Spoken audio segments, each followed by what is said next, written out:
მე მეგონა სასამართლო პროცესზე ეს პოლიციელი მივიდოდა მზიამაღლობელთან და ბოდიშს ეტყოდა რა. ბიჭო და რა დავინახე? იმის მაგიერ რომ ბოდიში კი არა და ტუნი შერყევა მიმაღებინა ესეთ დამარტყავა ბიჭო. ვაი შენ პატრონს და შენ პოლიციელობას აი მინდა შევიგინო, მაგრამ ვერ ვიგინები რა. ასეთი უნდა შეაგინო.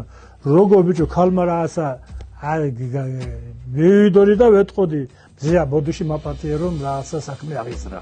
ქართველი რომ მაგაზი კადრებდა ქართველი ვაჟკაცი დედის გაზრდილი მზიამ ამაღლობელი დარჩება როგორც რა ვიცი როგორც ქეთევან წამებული არის ჩვენთან დედოფალი და როგორც აი ესეთ პიროვნება დარჩება ჩვენი მზია ამაღლობელი სვანეთში ვიზახეთ ყანზურა ხარიქალი რა